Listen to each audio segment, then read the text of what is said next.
telah memulai segala yang baik dalamku. Engkau menjadikanku serupa gambaranmu dan berharga di matamu. Yesus, kau telah memulai karya yang mulia dalamku. Kau berikan hidupmu sebagai ganti dosaku, karena kasih-Mu padaku. Sekarang ku memuji-Mu, Tuhan yang setia, yang tak pernah meninggalkan perbuatan tangan-Mu. Sekarang ku menyembah-Mu, Tuhan yang mulia, sempurnakan segenap hidupku agar indah bagi-Mu.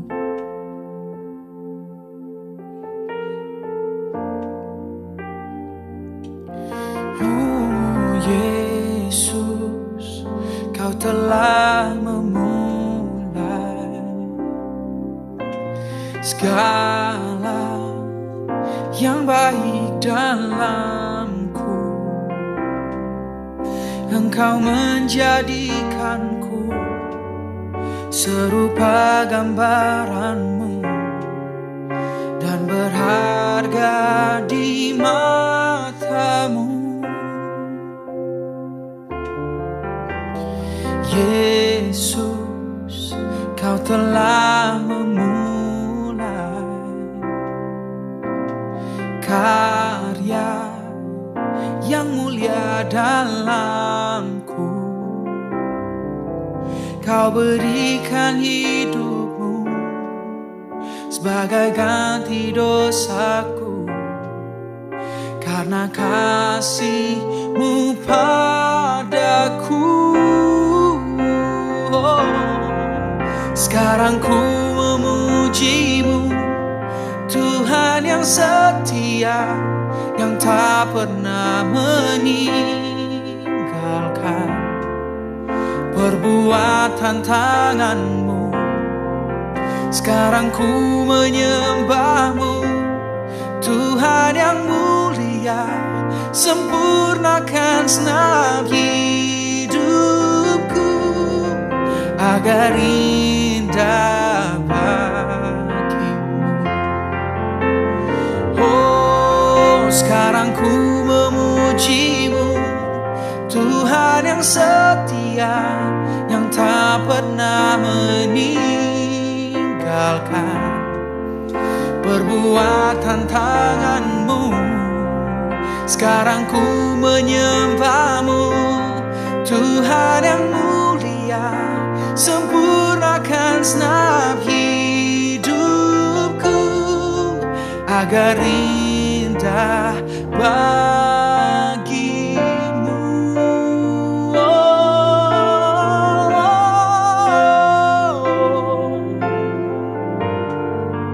Agar indah bagi-Mu, Tuhan yang setia di setiap waktu, yang setia di setiap musim hidupku. Hanya Kau, tiada seperti-Mu.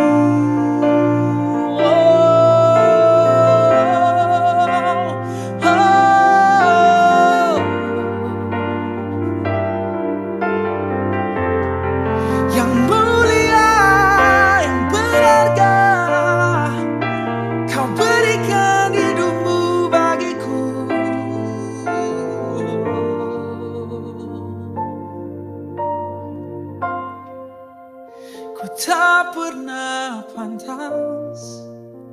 Ku tak pernah layak untuk kau tunjukkan kesetiaanmu bagiku. Tiada yang bisa ku persembahkan selain pujian syukurku bagimu, Tuhan. Bapa kami yang di surga, sungguh kami mengucap syukur kalau sampai hari ini kami terus melihat pertolongan dan penyertaan Tuhan dalam hidup kami.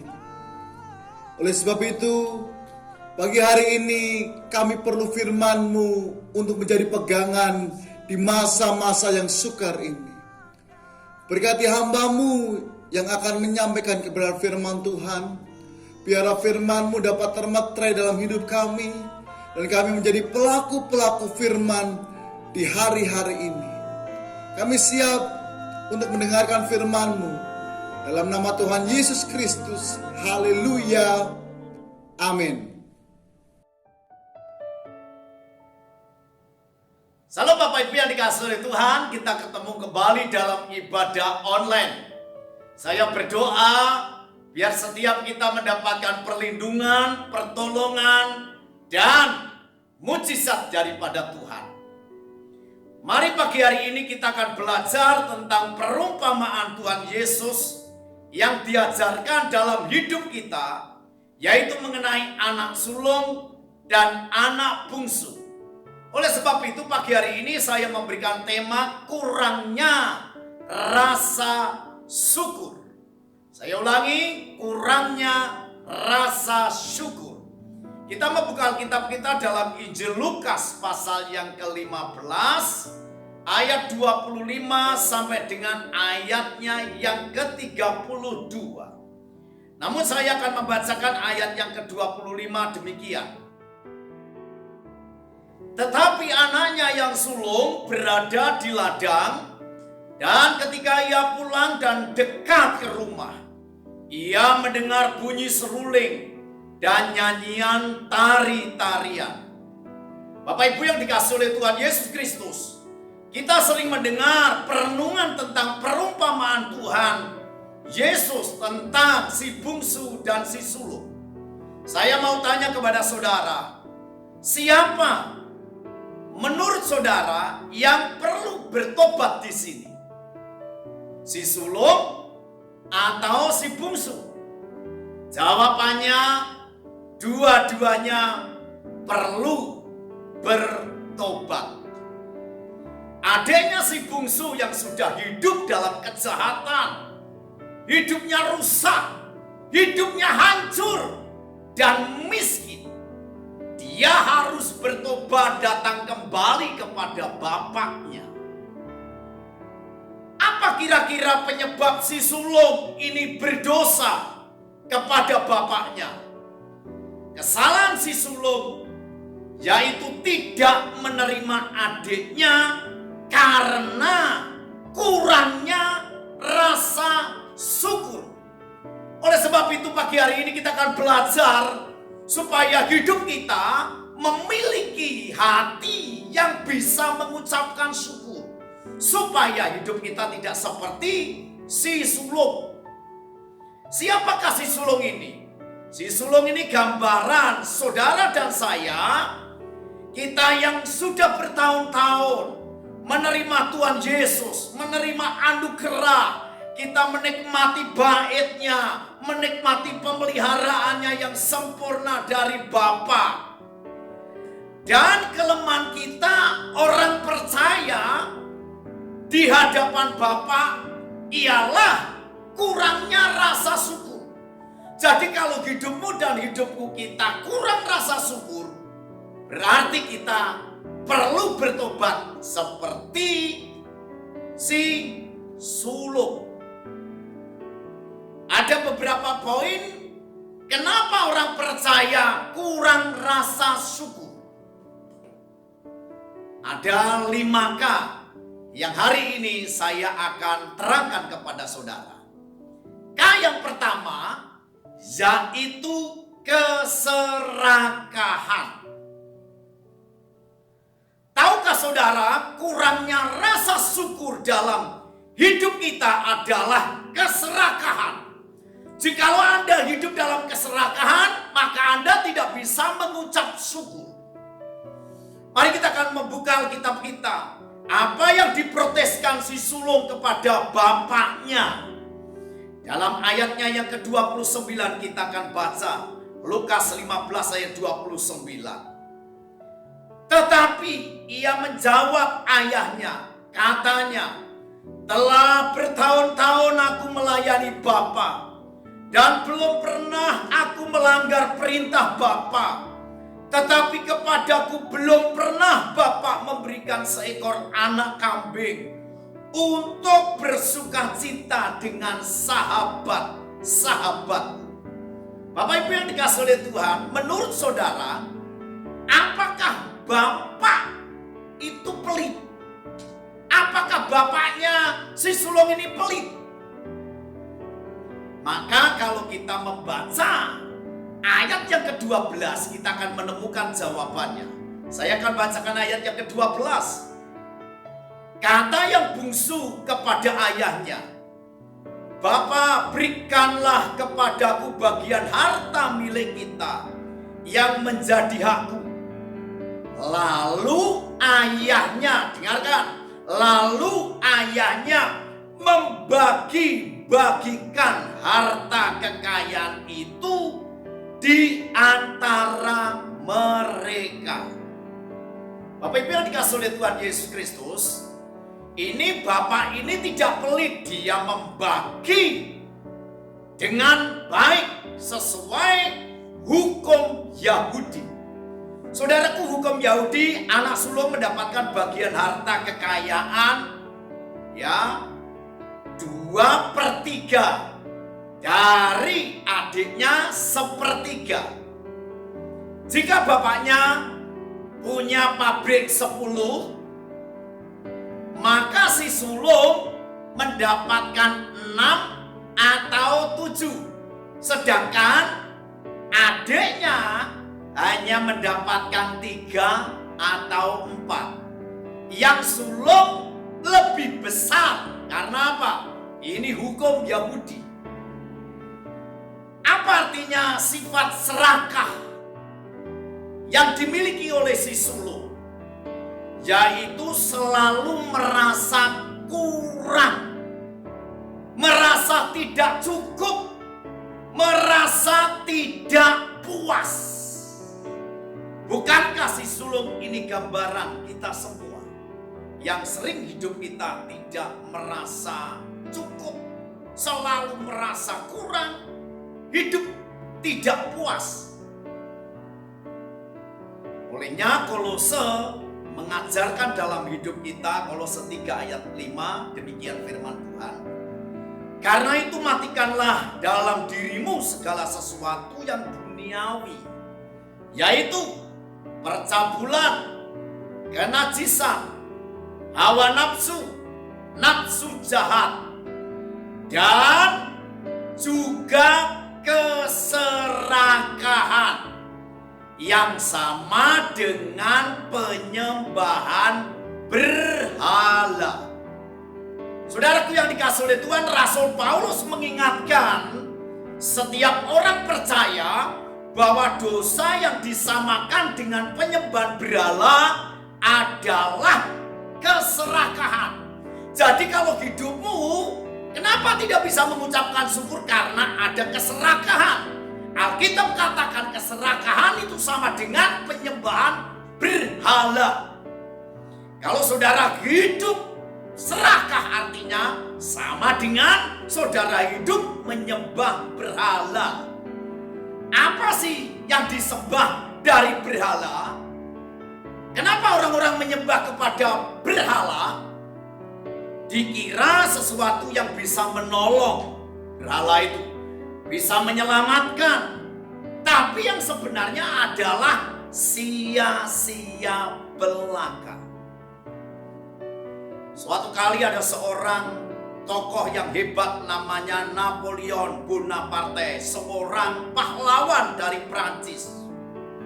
Waktu mau mati, dia minta tolong supaya kalau dia dikuburkan nanti, ya, tangannya diletakkan di luar peti, supaya orang bisa melihat bahwa walaupun dia orang hebat, orang kaya, tapi matinya dia tidak membawa sesuatu apapun. Jadi Bapak Ibu yang dikasih oleh Tuhan, kita akan belajar keserakahan itu sangat dibenci oleh Tuhan. Dan penyembahan berhala, orang yang menyembah berhala hidupnya akan mengalami kutuk keturunan. Apa saja kutuk keturunan itu? Yaitu kutuk penyakit, yaitu pernikahan yang berat, yang gagal, akhirnya cerai. Itu bisa kena kutuk keturunan. Kutuk keturunan yaitu kutuk kemiskinan. Dalam hidupnya tidak akan pernah mengalami itu. Karena apa? Karena ada kutuk keturunan. Karena orang tuanya dia menyembah kepada berhala. Hal yang kedua, kenapa orang lain lebih beruntung? Si sulung berpikir, kenapa adekku lebih beruntung? Mari kita akan membuka Alkitab kita, ayatnya yang ke-30, demikian firman Tuhan. Tetapi baru saja datang anak bapa yang telah memboroskan harta kekayaan bapa bersama-sama dengan pelacur-pelacur, maka bapak menyembelih anak lembu tambun itu untuk dia. Saudaraku yang dikasihi oleh Tuhan, betapa kita selalu merasa orang lain beruntung. Kenapa tidak saya yang beruntung? Jangan membandingkan diri dengan orang lain. Orang yang bahagia adalah orang yang bisa berhenti membandingkan dirinya dengan orang lain. Jadi kalau saudara dan saya, kita bisa berhenti untuk membandingkan diri kita dengan orang lain. Anda adalah orang-orang yang berbahagia. Puji Tuhan. Sekarang K yang ketiga. Kurang menghargai apa yang ada. Saya ulangi. Kurang menghargai apa yang ada. Dalam kitab Injil Lukas pasal 15 ayat yang ke-30 tadi kita akan renungkan. Mari kita akan belajar menghargai apapun yang ada hari ini sebelum akhirnya kita menyesal untuk selamanya. Rasul Paulus telah mengajarkan dalam hidup kita di dalam 1 Tesalonika pasalnya yang kelima ayat yang ke-18.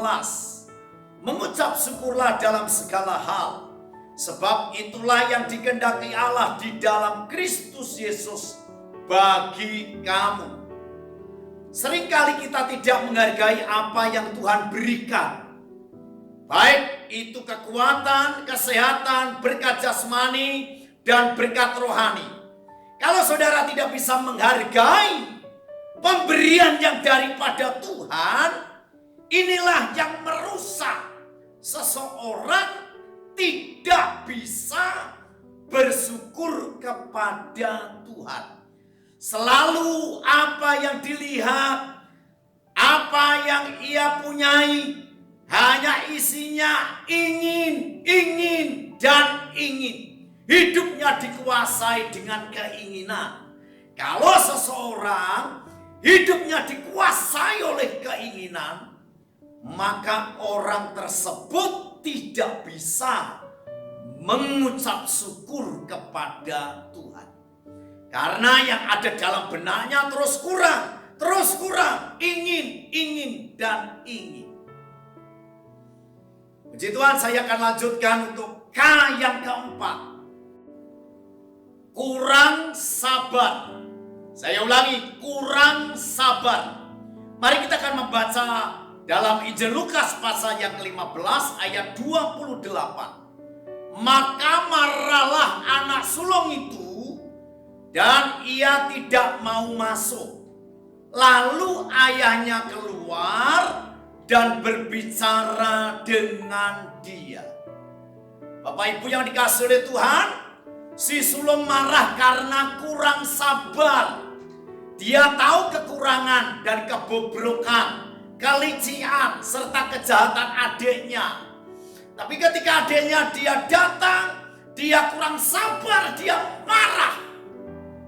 Saya berikan ilustrasi. Kalau saudara punya bayi dan pampers yang ada kotorannya, maka bayinya yang Anda buang atau pampers yang kotor itu yang Anda buang.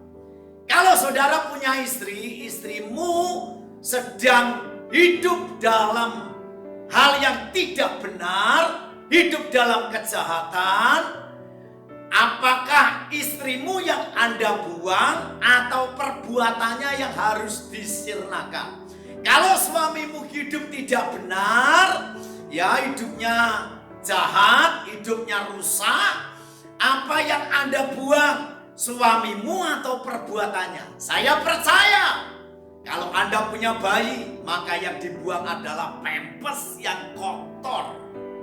Dan perbuatan istri yang tidak baik, bahkan suami yang tidak baik, perbuatannya yang dibuang, tapi pribadinya harus diterima. Si sulung tidak mau belajar kepada bapaknya. Ketika anaknya, adiknya si bungsu datang, bapaknya menerima dia apa adanya. Tapi dengan ayat ini, maka marahlah si sulung. Kenapa dia marah? Karena kurang sabar. Dengarkan, kemarahan tidak menyelesaikan apapun. Kemarahan tidak membangun apapun. Justru kemarahan akan menghancurkan banyak hal. Kalau saudara hidup dalam kemarahan, maka banyak hal yang akan hancur. Perkataan dalam kemarahan adalah perkataan yang Anda sesali seumur hidup. Dengarkan, jangan mengambil suatu keputusan di saat Anda marah. Firman Tuhan mengajarkan dalam kitab Yakobus pasalnya yang pertama ayat yang ke-19. Hai saudara-saudaraku yang kukasihi, ingatlah hal ini. Setiap orang hendaklah cepat untuk mendengar, tetapi lambat untuk berkata-kata, dan juga lambat untuk marah. Kita diajarkan supaya dalam hidup kita lambat untuk marah. Jangan seperti si sulung, dia marah karena apa? Kurangnya kesabaran.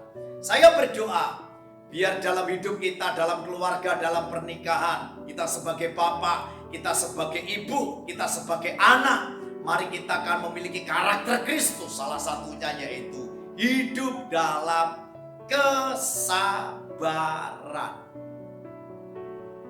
Yang kelima dan yang terakhir, kurang mempercayai pengaturan Tuhan. Saya ulangi, kurang mempercayai pengaturan Tuhan. Bapak Ibu yang dikasihi oleh Tuhan, bagaimana Bapak mengatur pesta demikian indahnya bagi bungsu. Lihat, apa kata Bapak, kita patut bersuka cita. Kita bergembira karena adikmu yang telah mati menjadi hidup kembali. Dia yang telah hilang ditemukan. Itulah sebabnya kita percaya pengaturan Bapak yang sedemikian.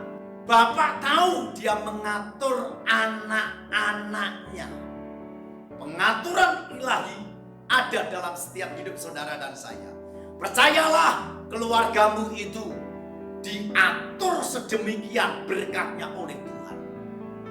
Dalam pekerjaanmu, rezekimu, kesehatanmu, proteksi yang dari Tuhan sudah Tuhan atur sedemikian. Itulah sebabnya hari ini mari kita mempercayai pengaturan Tuhan dalam hidup kita. Anak-anakmu hidupnya akan diatur oleh Tuhan. Masa depannya akan diatur oleh Tuhan. Bisnismu akan diatur oleh Tuhan. Pekerjaanmu akan diatur oleh Tuhan. Kalau kita dengar-dengaran akan apa yang Tuhan inginkan. Kadang kita seperti si sulung tidak pernah mempercayai pengaturan Tuhan. Selalu meragukan rencananya. Ingat, Bapak melakukan sesuatu yang terbaik dalam hidup saudara dan saya. Kesimpulan khotbah hari ini, jangan ulangi kesalahan dari karakter anak sulung yang tidak bisa mengucap syukur. Tuhan Yesus memberkati kita. Mari kita akan bangkit berdiri, kita siapkan Ekaristi hari ini. Kita angkat roti ini di atas kepala kita.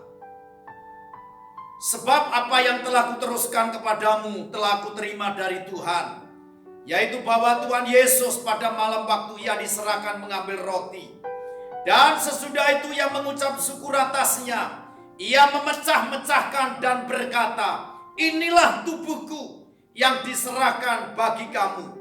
Perbuatlah ini menjadi peringatan akan aku.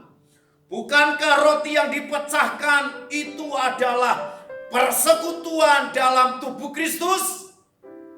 Kita makan bersama-sama dalam nama Tuhan Yesus Kristus.